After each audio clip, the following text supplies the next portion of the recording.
पिता परमेश्वर, हम आपका हृदय से धन्यवाद करते हैं क्योंकि आप महान हैं और आप अद्भुत कार्य करते हैं। आपने आज तक अपने काम अपने तरीके से अपनी योजना के अंतर्गत किए और आपके सारे काम आपकी इच्छा और योजना के अनुसार ही होते हैं। इसलिए हम आपका धन्यवाद करते हैं और चाहते हैं पिता परमेश्वर कि आपकी इच्छा और योजना हर मनुष्य के जीवन में पूरी होती चली जाए। इसीलिए तो प्रभु आपने अनुग्रह का समय ठहराया है ताकि जो लोग चाहते हैं कि उनके जीवन में परमेश्वर का अनुग्रह प्रकट हो, वो विश्वास करें परमेश्वर के उन कामों पर जो उसने किए हैं, जिसका समाचार उसने हमें दिया है, जिसे हम सुसमाचार हैं, ताकि प्रभु हम सुसमाचार पर विश्वास करके वो जीवन पाएं जिसके लिए आपने सब कुछ योजनाबद्ध तरीके से पूरा कर दिया। हम आपके किए पर विश्वास करें और हमारे जीवन में वो पूर्ण हो जो आपने हमारे लिए ठहराया, ताकि आपका नाम हम सबके जीवन से महिमान्वित हो। धन्यवाद के साथ हम आपकी योजना और इच्छा को ग्रहण करते हैं और आपकी मर्जी हम सबके जीवन में विश्वास के द्वारा शुरू हो और पवित्र आत्मा के द्वारा पूर्ण हो, ताकि आपका नाम। इस प्रार्थना को आपके पोते प्रभु यीशु मसीह के नाम से आमीन। Praise the Lord. हम परमेश्वर का धन्यवाद करते हैं कि आज बोर्ड नहीं है। आज मैं आपको इस विषय में बताना चाहता हूँ कि बाइबल स्टडी क्यों करनी चाहिए, वचन का हमारे जीवन में क्या महत्व है और ये वचन हमारे जीवन में कैसे कार्यान्वित होगा। विश्वास का मतलब होता, फेथ का मतलब होता है वो विश्वास जो हम सुनकर और भरोसा करते हैं, जिसके द्वारा हम सुनते हैं उसकी बात पर भरोसा करते हैं तो हम उसको फेथ बोलते हैं। और वो विश्वास जो हमारे मन के अंदर होता है उसको बिलीव कहते हैं। हम अपने मन में बहुत कुछ सोचते हैं और जो हम सोचते हैं कि वैसे ही हो, लेकिन ऐसा संभव नहीं है। यही बात परमेश्वर का वचन हमें सिखाता और बताता है। और जब हम परमेश्वर प्रचार सुनते हैं, वचन का प्रचार सुनते हैं, तो हम जिस बात को जिस व्यक्ति के द्वारा सुन रहे हैं और उसके इंटरप्रिटेशन को, उसके बताए हुए अनुवाद को हम ग्रहण करते हैं अपने जीवन में और उसके अनुसार अपने जीवन का संचालन करते हैं, उसके अनुसार जीवन जीते हैं, वो हमारा फेथ बन जाता है। उसी को फेथ बोलते हैं। लेकिन अगर आप देखें तो प्रभु यीशु मसीह ने कहा था कि फसल पककर तैयार है। आत्मिक फसल कहते हैं वो तमाम फेथ जो आज खड़े हुए हैं, तमाम तरीके का विश्वास, तमाम तरीके की जिंदगी जीने के तरीके लोगों ने इजाद किए। प्रचार से लोग ऐसे बन गए कि प्रचार सुन सुनकर उन्होंने उसी पैटर्न में अपनी लाइफ को ढाला और आज वो विश्वास जो प्रचार के द्वारा उत्पन्न हुआ वो क्या सही है। हमको परमेश्वर के वचन का अध्ययन करना बहुत जरूरी है, क्योंकि ये वचन हमें बताता है कि कौन से विश्वास की बात परमेश्वर के वचन में की गई है और कौन से विश्वास को हम आज लोगों की जिंदगियों में और परिवारों में और उनकी मंडलियों में देख रहे हैं। ये इंटरप्रिटेशन जब आपको सत्य मालूम होगा तब आपको पता चलेगा कि हम क्या विश्वास करना चाहिए और हम क्या विश्वास कर रहे हैं। सबसे मुख्य बात यह है कि परमेश्वर के वचन का प्रचार करना कोई बुरी बात नहीं है, लेकिन एक भयानक बात जरूर है, खतरनाक बात जरूर है। और वो खतरनाक इसलिए है क्योंकि परमेश्वर के वचन को अगर आप ध्यान से पढ़ें और इसको ध्यान से समझें तो आपको ये पता चलेगा कि परमेश्वर के वचन का गलत मीनिंग निकालकर दूसरों को सिखाना, इसका मिस इंटरप्रिटेशन लोगों को दिमाग में और दिल में डालना या उनको सुनाना, ये परमेश्वर की दृष्टि में बहुत भयानक बात है। क्योंकि परमेश्वर के वचन के अनुसार या तो हम इस वचन के अनुसार जीवन व्यतीत करके सत्य में जीवन व्यतीत करेंगे तो हमारे जीवन से इस बात का प्रमाण अवश्य होगा कि हम सच्चा जीवन जी रहे हैं और हम जो बात बोल रहे हैं वो सच है। लेकिन अगर हमारे जीवन से वो चीज नहीं प्रकट हो रही है जैसा कि पौलुस और तमाम प्रेरितों के जीवन से प्रकट हुई, तो इसका मतलब कि हम झूठा प्रचार कर रहे हैं, गलत प्रचार कर रहे हैं, रॉन्ग इंटरप्रिटेशन लोगों को दे रहे हैं। और उसका नतीजा ये हो रहा है कि लोग रॉन्ग इंटरप्रिटेशन के अनुसार जो बातें हम उन्हें सिखा रहे हैं, बता रहे हैं, उसको विश्वास कर रहे हैं। वो फेथ बन रहा है, लेकिन वो फॉल्स फेथ बन रहा है। फेथ डेड भी होता है, फेथ लाइव भी होता है, अलाइव भी होता है, और फेथ फॉली भी होता है, यानी फॉल्स भी होता है, और फेथ ट्रू भी होता है। ट्रू फेथ भी है, फॉल्स फेथ भी है। क्या लोग ट्रू फेथ के अनुसार चल रहे हैं या फॉल्स फेथ में फंस गए हैं? अगर अनबिलीफ, रिजल्ट अनबिलीफ आ रहा लाइफ में, यानी अविश्वास पैदा हो रहा है, फेथ जब स्टैग्नेट हो जाता है, ठहर जाता है, तो वो अनबिलीफ बन जाता है, अविश्वास बन जाता है। और आप परमेश्वर के वचन को अगर ध्यान से पढ़ें, खास तौर से नए नियम को, तो आपको पता चलेगा कि अविश्वासी के लिए परमेश्वर काम नहीं करता, अविश्वासी को ग्रहण भी नहीं करता, और अविश्वासी मन नहीं फिरा सकता, क्योंकि वो उसका फेथ, उसका विश्वास जो है वो जीवित नहीं है, बल्कि स्टैग्नेट हो गया, वो ठहर गया। और ठहरा हुआ विश्वास, जैसे ठहरा हुआ पानी गंदा होता है, वैसे ही ठहरा हुआ विश्वास, क्योंकि जीवन से जुड़ी बात है, तो वो कभी भी सही नहीं माना जाता है। परमेश्वर के वचन के बारे में आपको बताएं, ये परमेश्वर का वचन कितने लोगों ने लिखा, किसी को नहीं मालूम, या किसी को मालूम भी है तो इस बात को कभी भी महत्व नहीं देता कि अरे लिखा होगा किसी ने। इसको लिखने वाले जो राइटर्स थे वो 40 लेखक थे, और 40 लेखकों ने अलग अलग समयों में, अलग अलग परिस्थितियों में रहकर, और अलग अलग देशों और अलग अलग संस्कृति के लोगों के द्वारा लिखी गई पुस्तक है ये। और इस पुस्तक में जब आप इसको पढ़ते हैं तो कहीं पहली बात आपको राइटर का नाम नहीं मिलेगा, इसलिए क्योंकि लिखने वाले इसके 40 लेखक जरूर थे, लेकिन लिखवाने वाला एक था, और वो था परमेश्वर का आत्मा।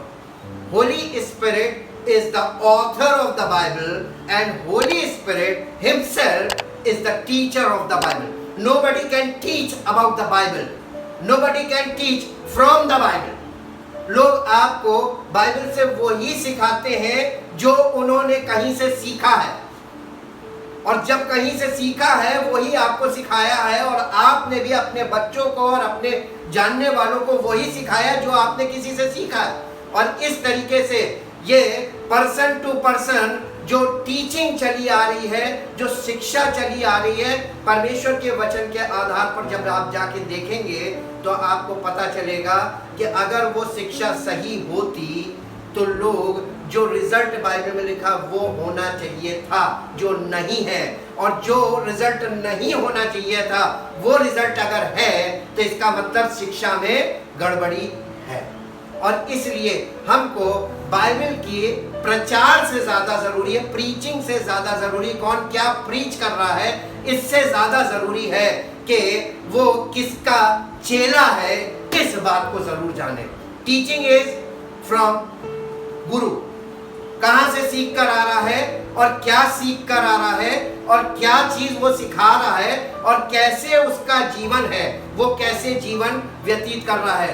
क्या कोई व्यक्ति अब्राहम के अनुसार जीवन व्यतीत कर रहा है आज के युग में? जी नहीं, कोई नहीं कर रहा है। क्या कोई व्यक्ति पौलुस के अनुसार जीवन व्यतीत कर रहा है जैसा पौलुस का जीवन था?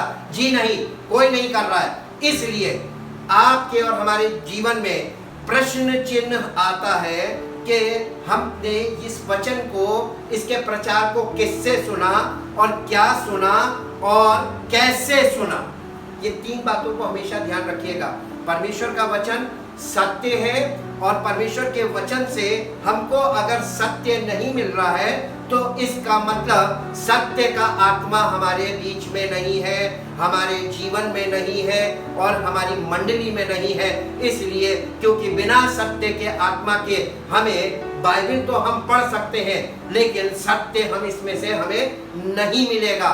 इसीलिए यीशु मसीह ने अपने चेलों को ये बात सिखाई थी, बताई थी, और लिखित है कि हम भी उसको जाने कि उसने कहा था कि मैं तुमको अनाथ या अकेला या बिना, यानी यीशु मसीह जाने वाला था, मैं जा रहा हूं, मैं तुम्हें एक सहायक भेजूंगा जो मेरे समान होगा लेकिन थोड़ा सा फर्क होगा, और वो ये कि वो होगा सत्य का आत्मा जिसे तुम नहीं जानते, वो तुम्हारे जीवन में आएगा और तुम्हें सब सत्य का मार्ग बताएगा। इसका मतलब यीशु मसीह को जो करना था उसने उसे पूर्ण किया और अपना काम पूरा करके चला गया, लेकिन एक वायदा देके गया कि मैं तुम्हें सहायक दूंगा। सहायक का मतलब पवित्र आत्मा। जैसे यीशु मसीह अपने चेलों का गुरु कहलाता था और चेले यीशु मसीह के चेले कहलाते थे, उसके पीछे कारण क्या था? क्योंकि वो यीशु मसीह की बातों को जो वो कहता था उसको समझते थे, और जब नहीं समझते थे तो उससे पूछते थे, और जब तक समझ नहीं जाते थे आगे की बात नहीं करते थे। इसलिए वो चेले जो है वो यीशु मसीह से हर बात को अच्छी तरीके से समझा करते थे, पर्सनली स्टडी करते थे। इसी को स्टडी बोलते हैं, किसी चीज की सच्चाई तक जानकारी हासिल कर लेना। और उन चेलों को, जब वो यीशु मसीह के चेले थे, उनको यीशु मसीह ने क्या कहा था? ठहरे रहना। स्वर्गारोहण के पहले उसने उनको निर्देश दिया था मंदिर में ठहरे रहना, जब तक कि ऊपर से पवित्र आत्मा तुम्हारे जीवन में उतर ना आए, तब तक ठहरे रहना। और जब पवित्र आत्मा तुम पर उतर जाएगा तो उसने कहा था तब तुम्हें पावर मिलेगी, सामर्थ मिलेगी। काहे की? पवित्र आत्मा के द्वारा तुम्हें आत्मिक जीवन में देखने की, आत्मिक वर्ल्ड को देखने की, आत्मिक वर्ल्ड को समझने की, और आत्मिक बातों को समझने की, और आत्मिक जीवन में चलने की सामर्थ मिलेगी। कब? और तब तुम मेरे गवाह बनोगे। वो ये चेले यीशु मसीह की गवाही जैसे आज लोग देते हैं ऐसे नहीं देते थे। वो चेले यीशु मसीह के गवाह बने थे, यीशु मसीह की गवाही नहीं देते थे। यीशु मसीह के बारे में लोग गवाही दे रहे हैं, लेकिन यीशु मसीह के गवाह कितने हैं, इसमें फर्क है। We are giving the testimony about Jesus, but we are not the witness of Jesus. हम उसके गवाह नहीं हैं, हमको उसके गवाह बनना है, ये है सच्चाई। और कोई गवाह नहीं बन रहा है, लेकिन गवाही सब दे रहे हैं। क्या जो लोग गवाही दे रहे हैं यीशु मसीह उन गवाहियों को, क्या वो गवाहियों को गवाही कहा गया है बाइबल में? जी नहीं। यीशु मसीह ने बहुत बड़े बड़े काम किए, लोगों ने उसकी चर्चा की कि उसने ये किया, उसने वो किया, लेकिन सबसे बड़ा काम जो पिता, पुत्र, पवित्र आत्मा ने किया वो ये था कि मनुष्य की जिंदगी को, फिजिकल लाइफ को स्पिरिचुअल लाइफ में बदलकर उसको नया जीवन देकर, अनंत जीवन देकर, अनंत जीवन का वारिस बनाकर, परमेश्वर का पुत्र बनाकर, परमेश्वर की संतान बनाकर संसार में प्रकट किया।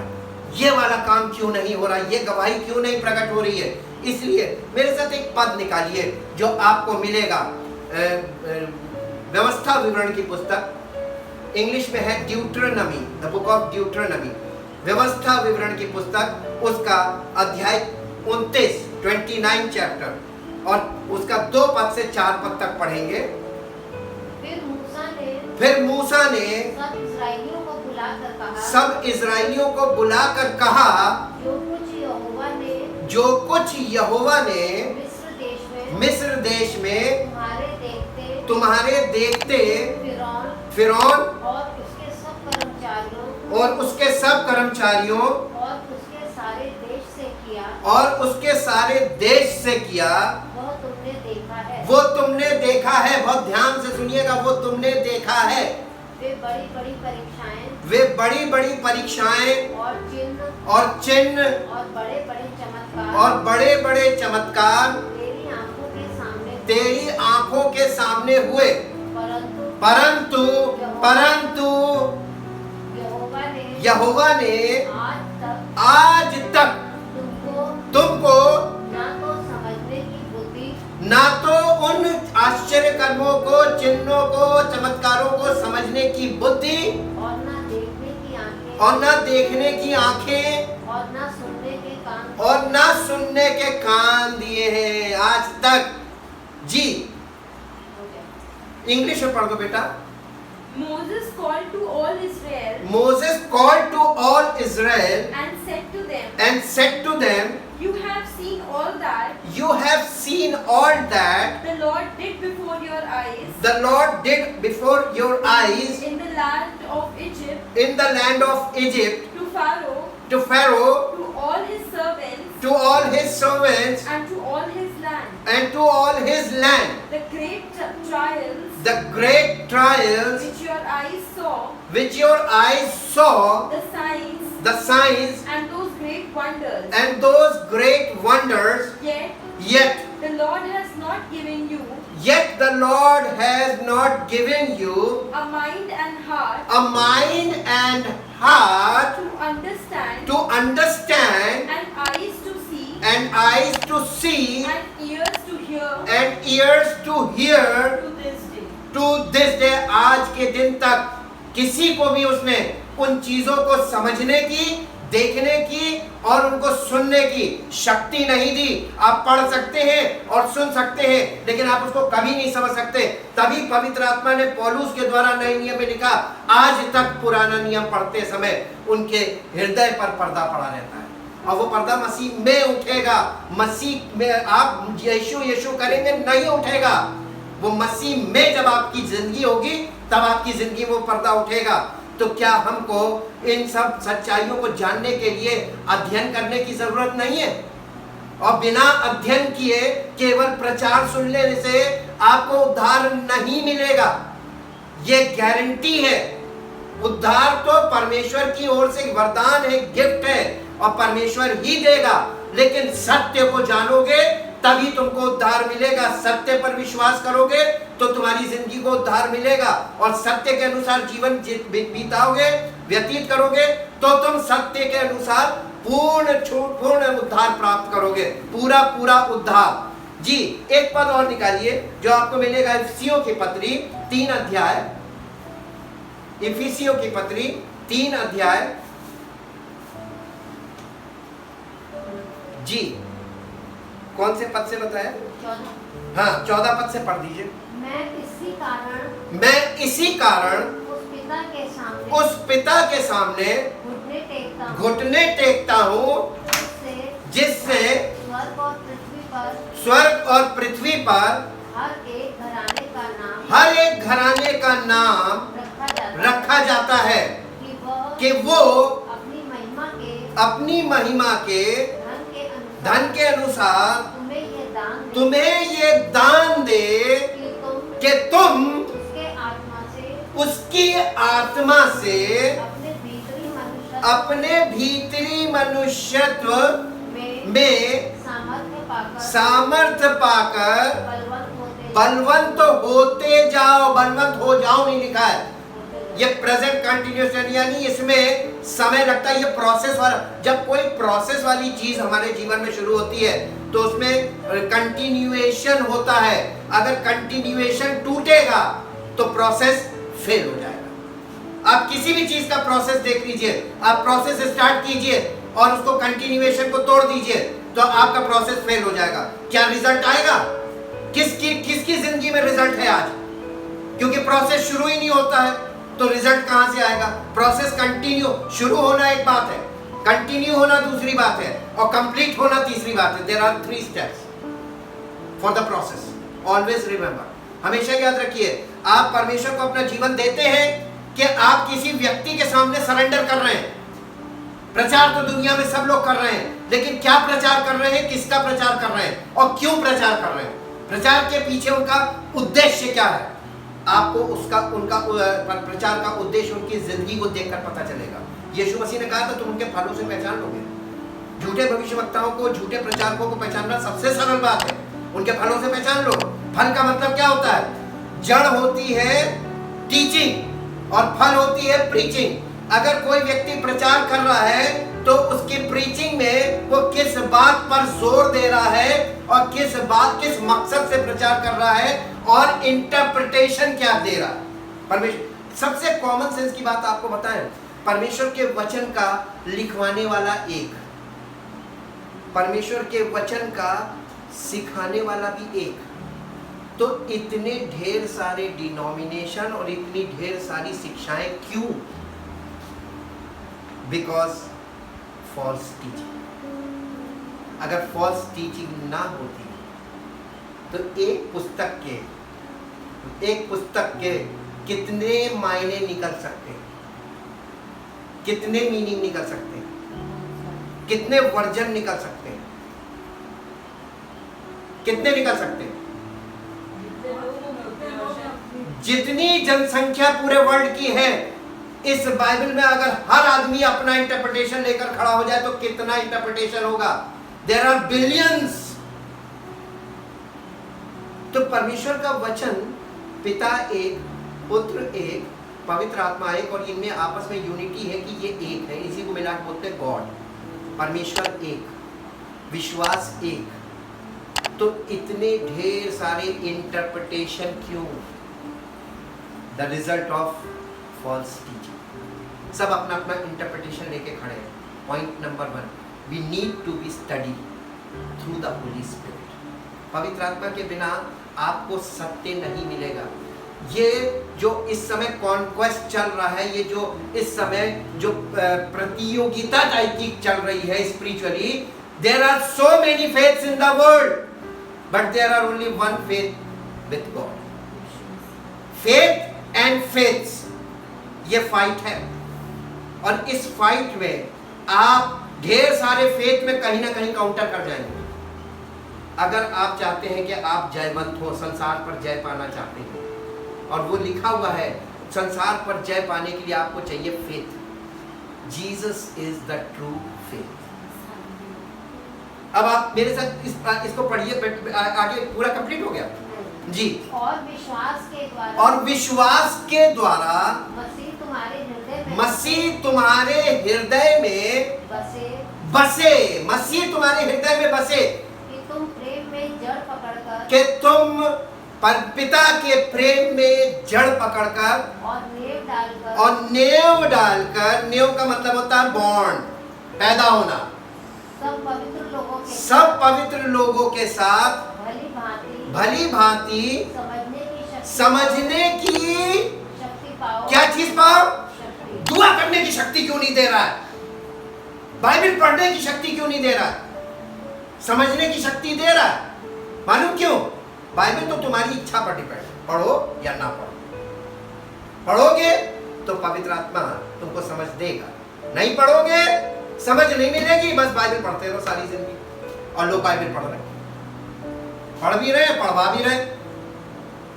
इसको कभी भी प्रचार करने के लिए नहीं पढ़ना चाहिए। मालूम क्यों? ये जीवन की पुस्तक है, हमको नहीं मिला तो हम दूसरों को प्रचार करके क्या करेंगे? यही तो झूठी शिक्षा का आधार है। खुद ना मानो, दूसरों से मनवाते रहो सारी जिंदगी जी। कि उसकी चौड़ाई और लंबाई और ऊंचाई और गहराई कितनी 4 डायमेंशंस। हमको बाइबल स्टडी इसलिए जरूरी है, हमें परमेश्वर की, उसके प्रेम की, उसकी सामर्थ की, उसकी महिमा की लंबाई, चौड़ाई, ऊंचाई, गहराई सब मालूम होनी चाहिए। All dimensions. और मसीह के उस प्रेम को जान सको जो ज्ञान से परे है। इस संसार में तमाम ज्ञानी लोग खड़े हुए हैं जो तुम्हें भ्रमित कर रहे हैं। उनके ज्ञान में क्यों फंस रहे हो? ज्ञान तो घमंड उत्पन्न करता है। कि तुम परमेश्वर की सारी भरपूरी तक परिपूर्ण हो जाओ। यहाँ पे फुलनेस की बात की जा रही है, ना कि रिलीजियस बनने की बात की जा रही है। लाइफ हमारी क्या है? रिलीजियस है कि फुलनेस है?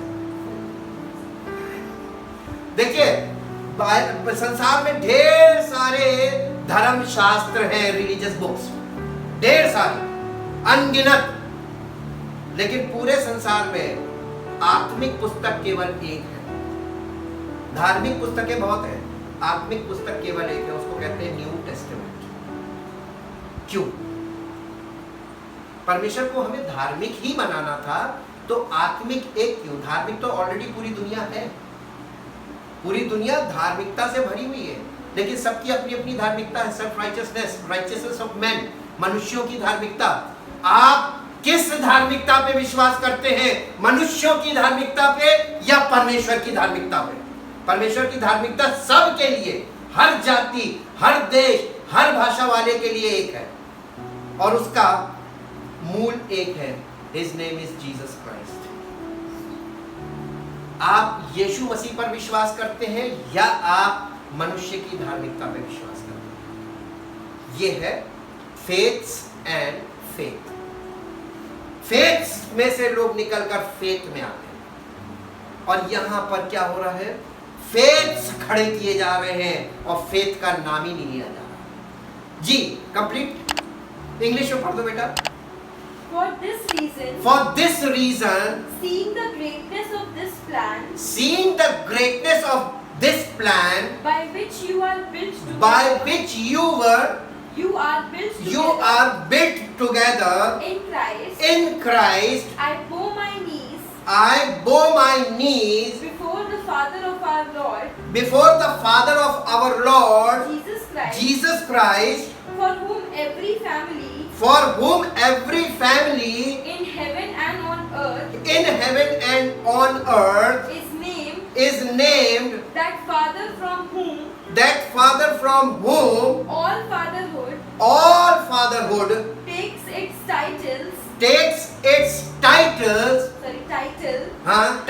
and derives its name. and derives its name. May He grant you May He grant you out of the rich treasury out of the rich treasury of His glory of His glory to be strengthened to be strengthened and reinforced with mighty power in the inner man तुम्हारे भीतरी मनुष्यत्व में।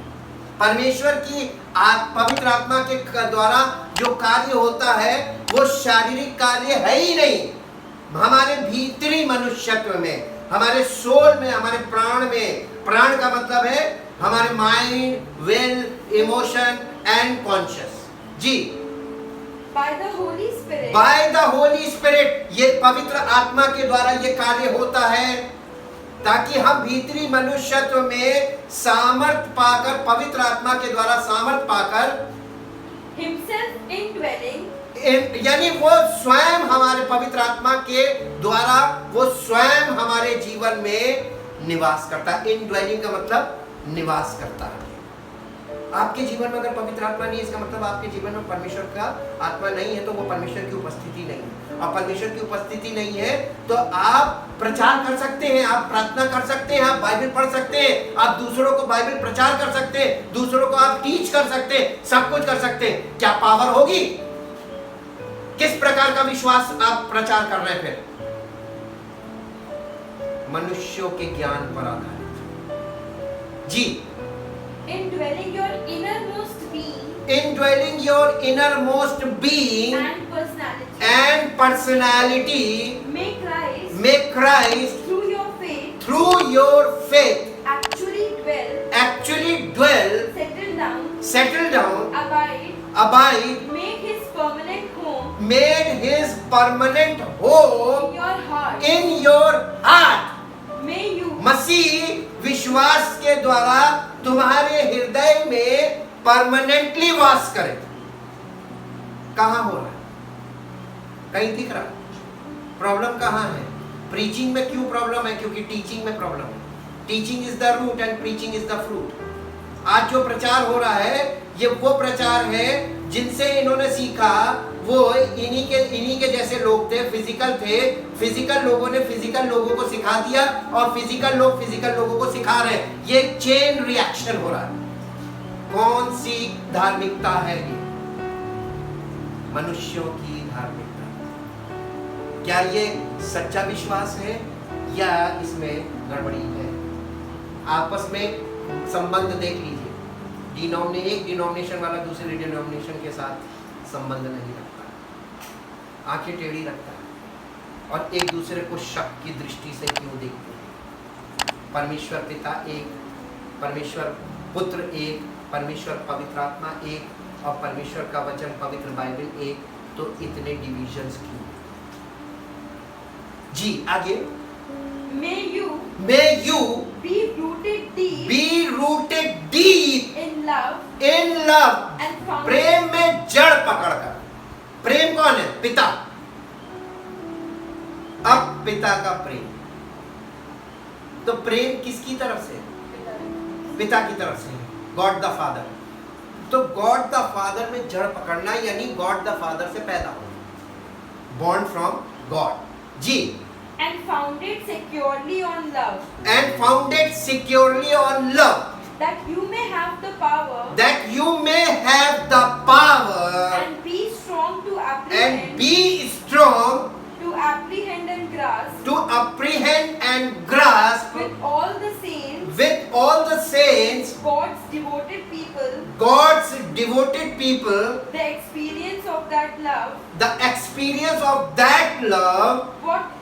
What is the breadth What is the breadth and length and length and height and height and depth of it, and depth of it, that you may really come to know that you may really come to know through experience for through yourselves, experience for yourselves for yourselves the love of Christ, the love of Christ, which far surpasses mere knowledge without experience. Without experience. यानी जो प्रचारक खड़े हैं वो प्रचार कर रहे हैं विदाउट एक्सपीरियंस। उनके पास आनंद यानी आत्मिक अनुभव नहीं है, नए जन्म का अनुभव नहीं है, पवित्र आत्मा के द्वारा जीवन जीने का अनुभव नहीं है, कुछ नहीं है। बस उनके पास यानी नॉलेज है, पढ़ रहे हैं और सिखा रहे हैं, पढ़ पढ़ के लोगों को बता रहे हैं। जी, that you may be filled through all your being का मतलब है कि माइंड यानी थ्रू ऑल योर बीइंग का मतलब है body, soul and spirit. Through all your being unto all the fullness of God may have the richest measure of the divine presence and become a body wholly filled and flooded with God God himself। यानी तुम्हारा पूरा जिस्म और तुम्हारा पूरा जीवन परमेश्वर से परिपूर्ण हो जाए, भर जाए। यानी इतना भर जाए, ओवर फ्लडेड, यानी बहकर निकलने लगे तुम्हारे अंदर परमेश्वर का प्रेम, उसकी सामर्थ, उसका अनुग्रह, उसकी महिमा। ये चीजें क्यों नहीं दिख रही है? क्योंकि है ही नहीं। स्टार्टिंग रॉन्ग हो रही है, रिलीजियस साइड से खड़े हुए हैं और स्पिरिचुअल को जीरो का नलीफाई करके रखा। एक लास्ट में एक पद और पढ़ेंगे, गलातियों की पत्री उसका 4 अध्याय, गलातियों की पत्री 4 अध्याय का कौन से पद से बताया था? 8 से 6 से पढ़िए। और तुम जो पुत्र हो इसलिए परमेश्वर ने अपने पुत्र के आत्मा को जो हे अब्बा हे पिता कहकर पुकारता है, हमारे हृदयों में भेजा है। किसके हृदयों में भेजा है? किसके? हमारे का मतलब किसके? सारी दुनिया कहेगी हमारे हृदय में भेजा। हमारे मीन्स किसके? इसलिए कि तुम पुत्र हो जो परमेश्वर से जन्मा है। ये लाइन उसके लिए है, एप्लीकेबल है वहां पे। मालूम क्यों? क्योंकि परमेश्वर के पुत्र पर आत्मा कब उतरा था? जब वो आत्मा के द्वारा जन्म लिया था उसने। The birth of Jesus Christ is from the Holy Spirit। पवित्र आत्मा के द्वारा कंसीव किया, पवित्र आत्मा के द्वारा वो उत्पन्न हुआ और फिर उसके बाद पवित्र आत्मा उसके जीवन पे उतरा। यानी परमेश्वर ने उसे अपनी आत्मा के द्वारा एक्सेप्ट किया। When we born from Spirit, then God received through His Spirit। गलत हो तो बताइए।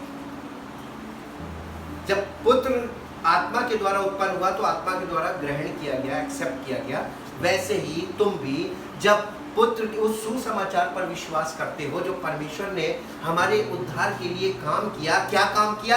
अपने पुत्र को हमारे लिए बलिदान किया, हमारे पापों को उसके ऊपर लादा गया, हमारे पापों के लिए वो कुचला गया, हमारे पापों को लेकर वो मरा और श्रापित मृत्यु मरा ताकि हमको श्राप से छुड़ा और हम परमेश्वर के उस पूर्ण कार्य पर जो उसने हमारे लिए पूर्ण किया अपने पुत्र के द्वारा, हम उस पर विश्वास करते हैं कि परमेश्वर सब कुछ कर सकता है।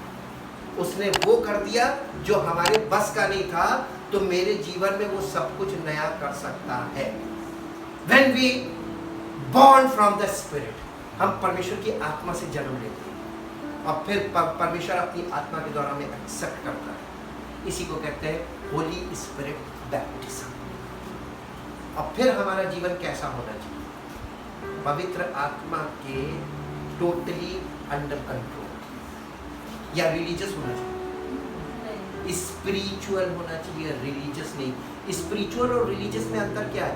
रिलीजियस जो है वो आउटवर्ड चीज है, आपके जीवन से प्रगटीकरण, जो आप शरीर से प्रकट कर रहे हैं वो रिलीजन है, और जो आपकी लाइफ से आउटपुट निकलता है that is called spiritual. Spiritual का मतलब होता है वास्तविक जीवन, सच्चा जीवन, सच्चाई से परिपूर्ण जीवन। और बिना सत्य की आत्मा के हम सच्चाई में कैसे जी सकते हैं? हालेलुया।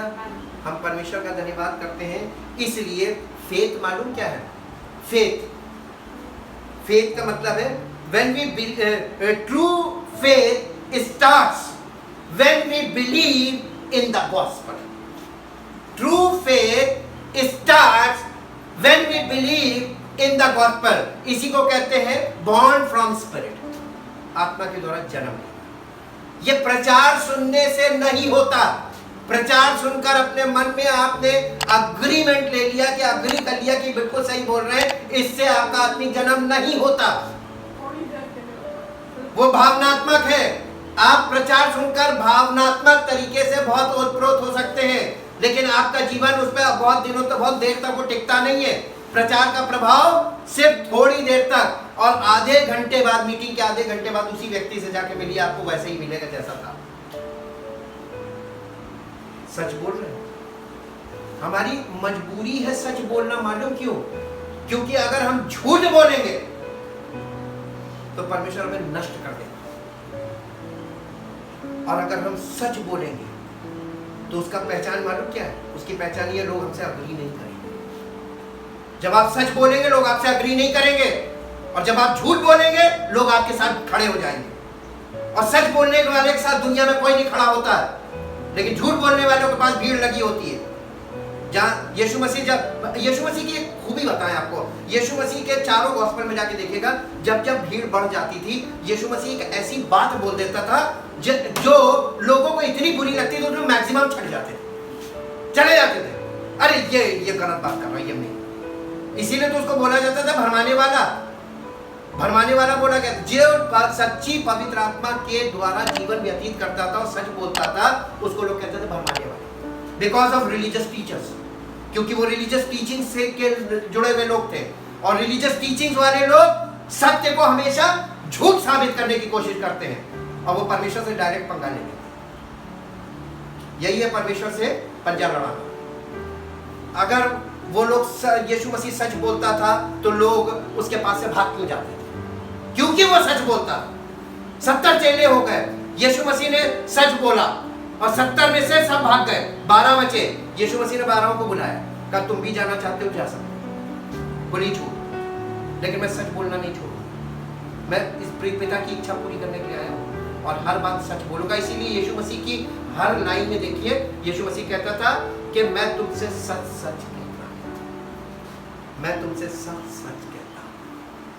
कहां गया वो सच? यीशु मसीह के नाम से प्रचारक तो खड़े हो गए, कहां गया वो सच? और कहां गया वो सत्य का आत्मा जिसके बिना प्रचार किया जा रहा है? और वो सत्य कभी लोगों के जीवन में दिखाई नहीं देता जो उन लोगों का प्रचार सुनते हैं। टाई कड़ा है, सच कड़वा होता है, और सच कड़क होता है। शायद कोई छोड़ के भागना चाहे भाग जाए। यीशु मसीह किसी के आने की और किसी की जाने की परवाह नहीं करता, बोलता सच था। क्या हमको ऐसा नहीं करना चाहिए? अगर सब लोग सच बोलना शुरू कर दे कलीसियाओं में, देखिए मेंबरशिप कितनी घट जाएगी।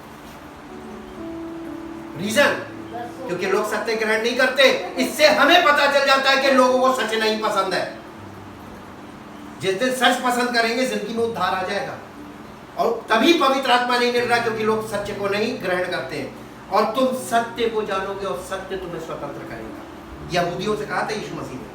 और ट्रू फेथ, ये जब हम सुसमाचार पर विश्वास करते हैं तो हमारा नया जन्म होता है। हम पवित्र आत्मा के born from God, born again हो जाते हैं, और जब हम बॉर्न अगेन हो जाते हैं, परमेश्वर अपनी पवित्र आत्मा का अभिषेक हमें गिफ्ट के तौर पे देता है, जिसके द्वारा हम फेथ में ग्रो करते हैं। विश्वास बढ़ता कैसे है?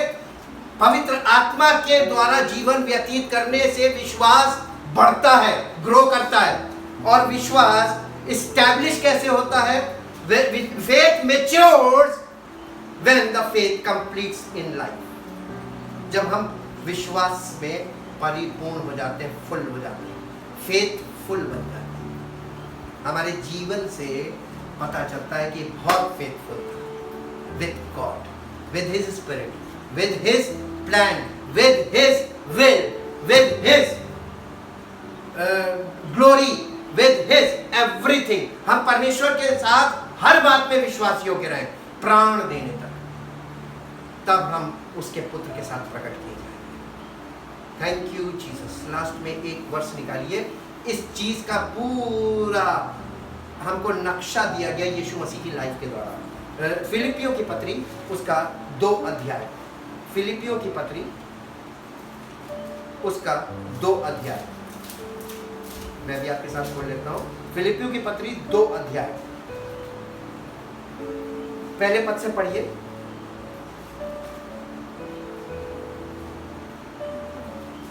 पहले पद से, फिलिपियों की पत्री 2 अध्याय पहले पद से।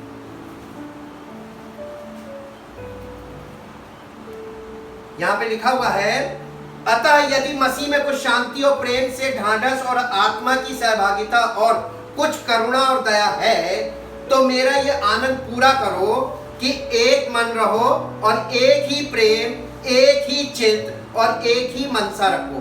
विरोध या झूठी बड़ाई के लिए कुछ ना करो, पर दीनता से एक दूसरे को अपने से अच्छा समझो। ये चीज कहां दिखाई दे रही है? किसका मतलब सब जगह गलत, फॉल्स टीचिंग है। और उसके बाद लिखा है कि विरोध या झूठी बड़ाई के लिए कुछ ना करो, पर दीनता से एक दूसरे को अपने से अच्छा समझो। हर एक अपने ही हित की नहीं वरन दूसरों के हित की भी चिंता करे। और फिर लिखा हुआ है, जैसा मसीह यीशु का स्वभाव था वैसा ही तुम्हारा भी स्वभाव हो। तो यीशु मसीह का स्वभाव धार्मिक नहीं था, वास्तविक था। हाँ की हाँ, ना की ना करता था, धार्मिक नहीं था। बात बात में उसने कहां प्रार्थना की? कहीं पब्लिक प्रेयर मीटिंग दिखाइए, कहीं पर उसने भजन कीर्तन किया दिखाइए। लेकिन सत्य बोलता गया सारी जिंदगी, सत्य में चला, सत्य में जिया, सत्य बोला। और लोगों की जिंदगी में सारी समस्याओं की जड़ है असत्य, झूठ, दिखावा, कवरिंग करना, अपने आप को छिपाना। यही रिलीजन है। रिलीजन का मतलब अपने आप को छिपाना, अंदर कुछ और दिखावा कुछ। क्या क्यों दिखावा कर रहे हो? किससे कर रहे हो? परमेश्वर तो अंदर तक तुम्हें पहचानता है। और इसीलिए लिखा है कि जिसने परमेश्वर के स्वरूप में होकर भी, कौन था परमेश्वर के स्वरूप में? उससे बड़ा कोई प्रचारक हमको लाके दिखा दो। हम तो किसी और प्रचारक को कुछ नहीं समझते, हम केवल यीशु मसीह को अपना आइडल मानते हैं। वो क्या करता था? वो किसकी मर्जी में प्रचार करता था? उसके प्रचार का उद्देश्य क्या था? भीड़ जमाओ। भीड़ तो ऑलरेडी उसके पीछे थी, वो तो भीड़ छांटने में लगा रहता था। आश्चर्य कर्म होता था, किसी को चंगाई देता था, कहता था किसी से कहना नहीं। वो वाले कहां हैं?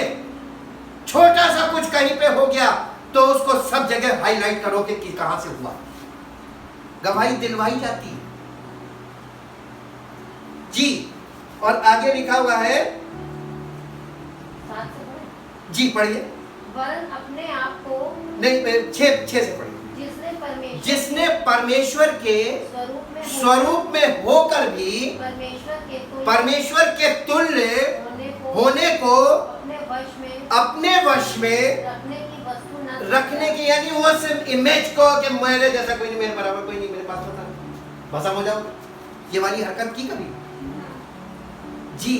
अपने वश में रखने की वस्तु ना समझा, वरन अपने आप को ऐसा शून्य कर दिया कि एक बड़ा सा टावर बनाकर उसके टॉप पे बैठ गया। ये शून्य करना। अपने आप को ऐसा शून्य कर दिया और दास का स्वरूप और धारण किया, गुलाम बन गया, दास का स्वरूप धारण किया और मनुष्य की समानता में और मनुष्य की समानता में हो गया। हो गया, एकदम कॉमन मैन बन गया, नॉर्मल इंसान बन गया। मेरे पास तो कुछ नहीं। और मनुष्य के रूप में और मनुष्य के रूप में प्रकट होकर अपने आप को दीन किया दीन किया और और यहाँ तक आज्ञाकारी रहा कि कि मृत्यु, हाँ क्रूस की हाँ क्रूस की मृत्यु मृत्यु भी भी सहली। सहनी। इतना दीन रहा, जो उसने कभी पाप नहीं किया था, जो निष्पाप था, सारे मनुष्य जाति के पापों को अपने ऊपर ले लिया। ये दीनता है। कि मुझे माफ, इन्हें माफ कर, मुझे माफ, इन्हें माफ कर जी। इस कारण परमेश्वर ने भी उसको अति महान किया। अब परमेश्वर किसी को महान नहीं करेगा, चाहे कुछ भी कर लो जितनी उछल कूद करनी है, परमेश्वर किसी को महान नहीं करेगा। तो मनुष्यों में बड़ाई बटोर लो, तुमको और कुछ मिलेगा नहीं। और उसको वो नाम दिया जो सब नामों में श्रेष्ठ है, कि जो स्वर्ग में और पृथ्वी पर और पृथ्वी के नीचे हैं, वे नाम सब यीशु के नाम पर घुटना टेके और परमेश्वर पिता की महिमा के लिए हर एक जीव अंगीकार करे कि यीशु मसीह ही प्रभु है। यीशु मसीह भी प्रभु है। नहीं, लोग मालूम क्या कर रहे हैं, ये जितना प्रचार हो रहा है, जितने लोग विश्वास में खड़े हुए हैं, ये यीशु मसीह को ऐड ऑन करते हैं। क्या हम इनकी भी वर्शिप करते तब इनकी भी करेंगे? ऐड ऑन नहीं, यीशु ही the only lord is Jesus Christ. चाहे कोई माने या ना माने, जो सत्य है वो ये है। और जब आप सत्य बोलेंगे तो जिसको मानना होगा वो ही मानेगा, सब नहीं मानेंगे तो लोग घटेंगे। आज क्या हो गया, तुमने भीड़ जमा की, मेहनत करके, पब्लिसिटी करके, लोगों को कैसे कैसे बुलाया, कैसे कैसे, किसी को कुछ दे रहे, किसी को कुछ दे रहे। और आज पैंडेमिक के द्वारा परमेश्वर ने क्या किया, सब भीड़ जमा, सब जमा हो गए। हालेलुया। अब क्या होगा? सत्य बोलो, शुरू से बोला होता तो ये दिन ना आता। आज ये सब चीज क्यों हो रही मालूम? क्योंकि मनुष्य शुरू से झूठ बोलता है। सच बोलने के लिए आपको सत्य की आत्मा की पावर चाहिए। बिना सत्य की आत्मा के कोई सच नहीं बोलेगा, बोल ही नहीं सकता। यीशु मसीह ने कहा तो तुम अपने स्वभाव से झूठ बोलते हो, तुम अपने पिता शैतान से हो, आराम से हथियारा है, झूठ बोलता है, वो स्वभाव से झूठ बोलता है। झूठ बोलना एक स्वभाव है और सच बोलना परमेश्वर का स्वभाव। तो हमारे अंदर सच का स्वभाव कहां से आ गया? पवित्र आत्मा का अभिषेक तुम्हें सच बोलने के लिए खड़ा करता है। और जब तुम सच बोलोगे तो तुमसे हो सकता है कि मैक्सिमम लोग तुमसे इत्तेफाक ना रखें, अग्रीमेंट नहीं रखें। और यही तुम्हारे लिए स्पष्ट चिन्ह होगा कि तुम सच बोल रहे हो। और जब भीड़ तुम्हारे चारों तरफ दिखे तो समझ जाना कि हम झूठ बोल रहे हैं। क्योंकि लोग लोभ के कारण आते हैं, लोग लालच में आते हैं, लोग स्वार्थ से आते हैं, और हर व्यक्ति अपने मतलब से आता है। और जब तुम सच बोलोगे तो छटना लगेगा, छट जाएगा। जो सही व्यक्ति होगा वही टिकेगा, बाकी सब चले जाएंगे। और आप इस आधार पर देखिए तो स्वर्ग का राज्य उस जाल के समान है जो समुद्र में डाला जाता है, जिससे ढेर सारी मछलियों को वो खींच लाया, लेकिन उसके बाद छटनी होती है। अच्छी अच्छी तो सेलेक्ट की जाती है, बाकी सब वापस। भीड़ तो आ जाएगी, जैसे ही तुम सच बोलोगे तो भीड़ छट भी जाएगी। जो बचेगा वो सच्चे लोग हैं। पवित्र आत्मा के अनुसार चलने के लिए जो अग्री करेंगे वो बहुत कम लोग होंगे। परमेश्वर से सहमत बहुत कम लोग होंगे। सुसमाचार को बहुत कम लोग ग्रहण करेंगे। लेकिन आज के दिन में इन दिनों में अगर आप सच बोलना शुरू करेंगे तो आपको बहुत ढेर सारे लोग जो हताश और निराश और पीड़ित हैं, जिनके पास कोई ऑप्शन नहीं बचा है, जिनके पास कोई दूसरा रास्ता अब नहीं बचा है, डेड एंड में फंस गए, ऐसे लोग सत्य को एक्सेप्ट करते हैं। Thank you Jesus. परमपिता परमेश्वर, हम आपका हृदय से धन्यवाद करते हैं। आपने सच्चाई हमको दी, और सच्चाई के साथ साथ प्रभु आपने हमें सत्य का आत्मा दिया, ताकि वो सच्चाई जो हमारे जीवन में है और हम उस सत्य के अनुसार जीवन व्यतीत करते हैं, वो सत्य हमारे जीवन से भी प्रकट हो और हम उस सत्य को लोगों को बताएं, ताकि प्रभु आपकी पवित्र आत्मा की सामर्थ्य कार्य करे, ताकि जो लोग आपकी बातों से, आपके वचन से सहमत हों, उनके जीवन में अद्भुत आश्चर्यकर्म हो और बड़े सामर्थ्य के काम और छुटकारे के काम हो, और वो आपकी पवित्र आत्मा के द्वारा नया जन्म प्राप्त करके आप उनकी आत्मिक आंखें खुल जाएं, आत्मिक जीवन हो प्रभु, ताकि वो देखें, सुने, समझे और सहमत होकर आपकी पवित्र आत्मा की आज्ञा के अनुसार जीवन व्यतीत करना शुरू करें, ताकि उनका जीवन आपकी महिमा का कारण बने और सारा आदर सारी महिमा। इस प्रार्थना को आपके प्रभु यीशु मसीह के नाम से आमीन। Praise the Lord. परमेश्वर आपको आशीष दे।